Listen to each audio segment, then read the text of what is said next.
안녕하세요. 짜증낸 남자 짜랑입니다. 오늘의 부제목 윤석열 손바닥. 자, 웬만하면 다 아실 겁니다. 이 윤석열의 손바닥이 무슨 뜻인지. 10월 3일 날짜의 신문기사고요. 윤석열 손바닥에 왕자 오방색 타령, 최순실과 뭐가 다른가.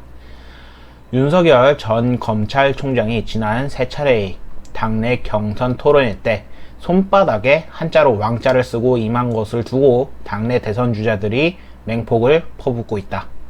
홍준표 의원은 페이스북에 점으로 학사 박위를 받는 것도 처음 봤고 무속인 끼고 대통령 경선 나선 것도 처음 봤다면서 늘 무속인을 끼고 다니는 것을 언론을 통해 보면서 무속 대통령 하려고 저러나 의아했지만 손바닥에 부적을 쓰고 다니는 것이 밝혀지면서 참 어처구니가 없다는 생각밖에 들지 않는다라고 비판했다. 윤 전 총장의 아내 김건희 씨의 논문 주제가 온라인 운세 콘텐츠에 대한 내용인데, 이어서 윤 전 총장까지 무속 신앙에 의존한 있다고 연결 지은 것. 홍 의원은 이어서 박근혜 전 대통령이 최순실을 시켜서 청와대에서 구술했다는 허무맹랑한 소문 하나로 여론이 급격하게 나빠졌는데 이제 부적 선거는 포기하시기 바란다라고 일갈했다. 부정이 아닙니다. 부적 선거입니다. 유승민 전 의원도 전날 페이스북에 과거 오방색 타령을 하던 최순실 같은 사람과 윤 후보님은 무엇이 다르냐며 손바닥에 글자 하나를 쓴다고 사람이, 우리 당이, 대한민국이 과연 달라질 수 있느냐고 되물었다. 안철수 국민의당 대표는 여당 대선 후보가 조선시대 왕처럼 상대방에게 동고바직 위리 안치 형벌을 내렸다. 이에 질세라 야당 후보는 손바닥에 왕자를 새겼다. 대선이 대통령이 아니라 상대 진영을 초토화시킬 왕을 뽑는 선거가 되어가고 있다고 꼬집었다. 그래서 16일 1차, 23일 2차 토론회까지만 해도 윤 전 총장 손바닥에는 왕자가 보이지 않았다. 지난달 26일 3차 토론회 때부터 지난달 28일 4차, 그래서 5차 토론회에선 왼손 손바닥에 왕자가 그려져 있는 모습이 확인된다. 왕자의 크기와 모양이 조금씩 다른 것으로 보아 매번 새로 쓰고 있는 것으로 추측된다. 윤 전 총장이 무속신앙과 가까운 행보를 보이는 것은 이번이 처음이 아니다. 지난 8월 김종인 전 국민의힘 비상대책위원장과 오찬에서도 친분이 있는 역술인과 함께 동석했던 사실이 해당 역술인의 언론 인터뷰를 통해 알려진 바 있다.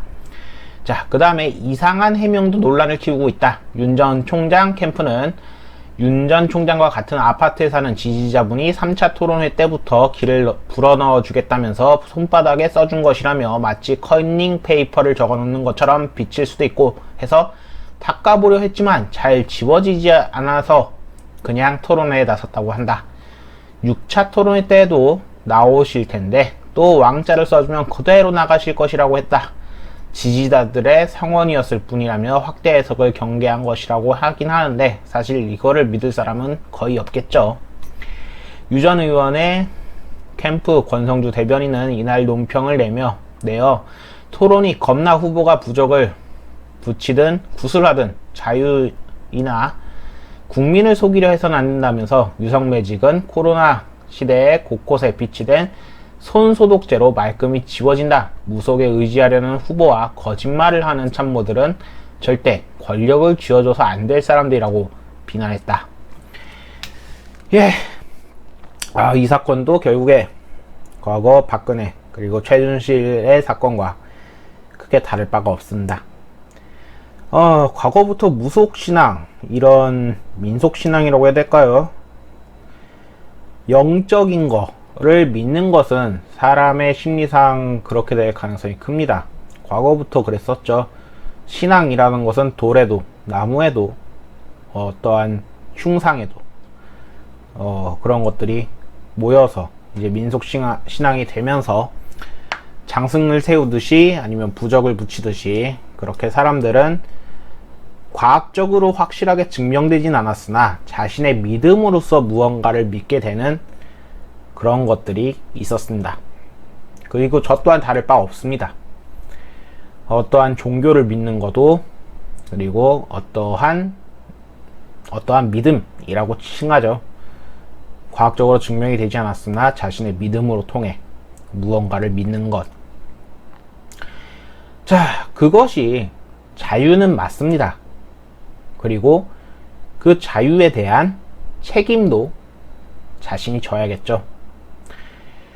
이것이 한 번이었으면 모를까?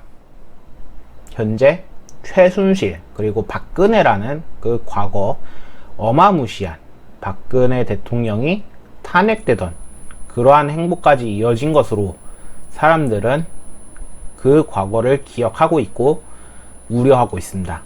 그리고 그것이 현재 윤석열이라는 대선 후보자가 또 하고 있는 것에 더욱더 경계하고 우려를 표하고 있는 겁니다. 이미 뭐 다른 우파 분들이 다 했을 테지만 저 또한 똑같이 얘기하고 싶습니다. 저들이 무엇을 믿느냐는 사실상 개인의 자유가 맞습니다. 다만 과거에 그렇게 되어가지고 설사 그 과거에 왕들이라던가 대표자들이 그런 걸 믿는 것에 대해서도 물론 당연히 자유겠죠. 근데 그것을 이제 한 나라를 운영하는 데 있어서 현재 시대에 과거 시대도 아니고 고려 시대도 아니고 고구려도 아닌데 여기는 조선도 아니고 대한민국이란 나라에서 그것을 국가를 운영한다는 사람이 저러고 있으면은 답답하기 그지없죠. 원시 부족도 아닌데 말입니다. 때문에 그래서 이것이 진짜로 윤석열이 혹은 그 캠프에서 지지자들이 얘기하듯 한 지지자가 이것을 3번이나 써줘가지고 그걸 지우지 못해가지고 그냥 나갔다고 하는데 이 말을 대체 누가 믿을 것이며, 그리고 당연히 믿는 사람이 거의 없으므로 차라리 그럴 거면은 나는 정말 힘을 받고 싶었다, 대통령이 되고 싶어서 이렇게까지 하면서 굉장히 절박함으로 이런 것까지 썼다 라고 하는 게 나을지도 모르겠습니다. 대선이 이제 솔직히 얼마 안 남았습니다. 근데 민주당은 더불어민주당은 벌써 자신들의 치부를 이쪽으로 떠넘기기 시작했고요. 화천대유 그것을 여기로 떠넘기기 시작했고, 그리고 이 팀은 내부적으로도 지금 이 모양새를 보이고 있으니 엄청나게 답답할 지경입니다. 도대체 생각이 있는 건지 없는 건지 모르겠으나 너무나 절박해가지고 이런 것까지 해야 될 정도일진 정말 모르겠으나 사람들이 그래도 이렇게 좀 모아서 바꿔주려고 노력을 했는데 과거의 오점과 같이 행동하면 대체 어떻게 하겠습니까? 과거의 오점입니다. 근데 그것을 꼭 똑같이 하고 있으면 사람들은 대체 뭐라고 생각할까요? 그리고 그것을 더불어민주당은 절대 놓치지 않을 겁니다. 한숨밖에 안 나옵니다. 서로 간에 같은 밥그릇을 가지고 싸우고 있거나 같은 편인 척 하면서도 싸우고 있거나 상대 진영한테 칼을 들이밀어야 되는데 그러긴커녕 스스로를 찌르고 있으니 답답할 지경입니다. 이렇게 되다간 결국 한국은 그냥 무너지는 수밖에 없을 겁니다. 감사합니다. 짱남이었습니다.